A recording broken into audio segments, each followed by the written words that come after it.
Everest adalah nama yang bakal langsung disebut ketika membahas soal gunung terbesar. Tapi, menurut sebuah riwayat, Jabal Khuf lah yang paling besar di muka bumi. Sebagai gambaran soal besarnya Gunung Khuf, gunung-gunung yang ada sekarang seolah hanya sebagai uratnya. Bisa dibayangkan jika uratnya saja sebesar gunung-gunung yang nampak di bumi, maka Gunung Khuf sendiri tentu sangat besar sekali. Tak heran Jabal Khuf disebut sebagai induknya para gunung di muka bumi. Sejarah dan misteri Jabal Khuf kerap menjadi pembahasan yang cukup menarik. Dalam tradisi Islam, Jabal Khuf digambarkan sebagai gunung misterius yang masih belum diketahui keberadaannya hingga hari ini. Disebut dalam kitab-kitab tafsir Al-Quran sejak berabad-abad lalu, Jabal Khuf masih menjadi salah satu misteri terbesar dalam khazanah Islam. Di mana letak Gunung Khuf? Benarkah Gunung Khuf tersembunyi di Indonesia? Sebelum lanjut menikmati video ini, subscribe channel Makna Masa dan aktifkan lonceng notifikasinya agar kamu tidak ketinggalan informasi menarik dari kami. Sebagai seorang mukmin, kita diwajibkan percaya akan hal-hal gaib seperti surga dan neraka.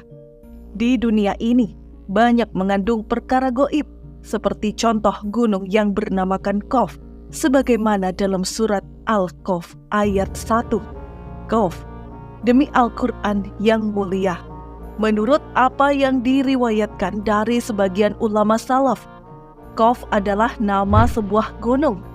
Riwayat ini bersumber dari cerita-cerita kaum Bani Israel, lalu diambil oleh sebagian ulama karena adanya pembolehan mengambil riwayat dari mereka menyangkut hal-hal yang tidak dapat dibenarkan dan tidak dapat pula didustakan. Dalam kitab tafsir As-Sawi, Jabal Khuf adalah satu gunung yang mengitari luasnya bumi, terbuat dari zamrud hijau yang menyebabkan langit berwarna hijau. Gunung ini gaib, dengan artian tidak bisa dilihat orang awam, hanya orang pilihan saja yang bisa melihatnya. Diceritakan bahwa Raja Zulkarnain pernah bertemu dengan Gunung Khuf. Pertemuan itu membuat Raja Zulkarnain ingin mengetahui banyak tentang rahasia Allah. Siapa Anda? Sapa Zulkarnain. Aku adalah Khuf, jawab Khuf. Gunung apa yang ada di sekitarmu? Adalah bukit. Tidak ada kota di dalamnya selain perbukitan. Jika Allah hendak menggoncangkan bukit itu, maka Allah memerintahkan untuk menggoyangkan badanku. Seketika bukit juga ikut goncang dan bumi juga ikut goncang. Menurut catatan seorang penyair Arab Saudi bernama Hatim Al-Tai, Jabal Khuf dikatakan tercipta dari susunan batu zamrud berwarna hijau. Keindahan Jabal Khuf yang terbentuk dari susunan batu permata cantik ini.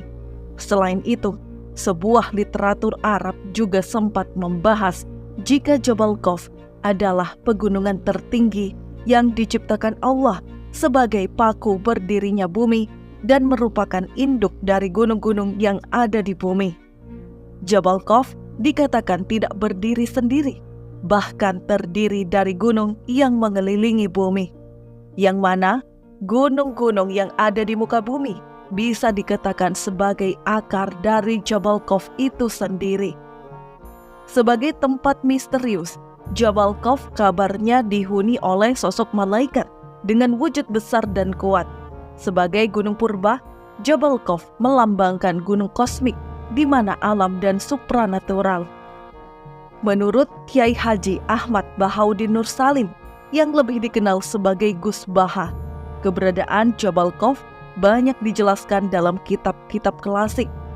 Selain itu, Gus Baha juga menyebutkan bahwa ketika Allah ingin menggoyangkan salah satu gunung, maka cukup induknya saja, yakni Jabal Khuf.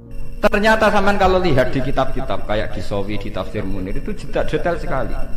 Jabal Khuf itu induk gunung. Dan semua urat gunung yang ada di dunia itu terkait sama urat yang ada di Jabal Khuf. Jadi kalau Allah lewat malaikat kepengen goyang gunung, itu mau nginstruksi ning induke ning Jabal napa? Qaf. Kemudian digoyang, kemudian goyang semua. Dulu orang itu janggal, tapi sekarang orang tidak janggal. Menurut pakar geologi, pakar-pakar vulkanologi, semua gempa di seluruh dunia itu hanya butuh narik satu pemicu. Ternyata Allah itu tidak perlu menginstruksikan gunung terkait, cukup menginstruksikan induk gunung saja, yakni Jabal Qaf. Di manakah letak Gunung Qaf? Meski sering digambarkan dalam literatur, lokasi pasti Gunung Qaf tetap menjadi misteri. Beberapa sumber mengaitkannya dengan pegunungan di Asia Tengah, seperti pegunungan Pamir dan Himalaya.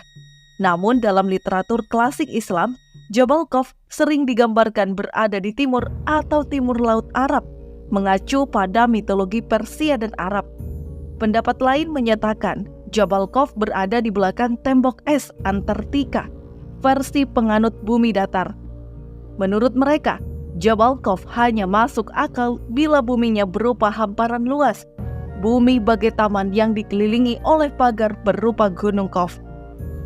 Dari banyak teori, sayangnya mereka lupa jika berbicara tentang gunung, maka tidak dapat dipisahkan dengan Indonesia.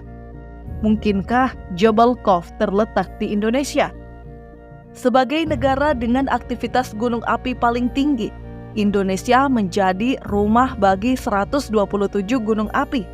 Alasan mengapa Indonesia memiliki banyak gunung api adalah karena wilayahnya terletak di zona Ring of Fire. Ring of Fire terbentang sejauh 40.000 km di berbagai negara di sepanjang Samudra Pasifik. Secara geologis, Indonesia terletak di antara 4 benturan lempeng tektonik yang membuatnya banyak ditumbuhi gunung api. Jabal Qaf disebut sebagai induk gunung.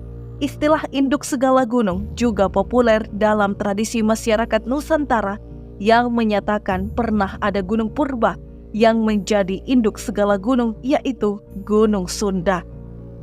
Gunung Sunda purba dulu dikenal dengan nama Gunung Chuda, yang dalam bahasa Sanskerta berarti putih. Dinamai Gunung Chuda karena konon katanya puncak dari gunung selalu tertutup es atau salju, sehingga ada beberapa pengembara yang berasal dari India dapat melihat Gunung Chuda dengan jelas. Akibat pelafalan penduduk lokal, kata Chuda pun bergeser menjadi Sunda. Ciri-ciri Jabal Qaf yang dikatakan hijau seperti zamrud mungkin saja metafora yang menjelaskan bahwa Jabal Qaf dikelilingi alam yang subur. Kondisi tersebut sangat cocok dengan Nusantara yang juga dijuluki dengan Zamrud Katulistiwa. Chuda yang berarti putih oleh masyarakat lokal dimaknai sebagai tempat suci yang dihuni para makhluk suci tidak kasat mata, seperti legenda para penghuni Gunung Qaf. Bagaimana dengan riwayat yang mengatakan Jabal Qaf tersembunyi dari pandangan mata? Ternyata selain gunung api di darat, Indonesia juga memiliki gunung api bawah laut. Gunung api bawah laut ini tidak terlihat kasat mata di permukaan dan tersembunyi jauh di dasar laut atau samudra. Tidak heran, Indonesia disebut sebagai pusat vulkanisme di dunia. Ketika terjadi aktivitas vulkanik di wilayah Indonesia, maka dapat berpengaruh ke seluruh dunia. Seperti kata Gus Baha, apabila Jabal Qaf digoyangkan, maka semua gunung yang ada di dunia akan goyang. Wallahu a'lam.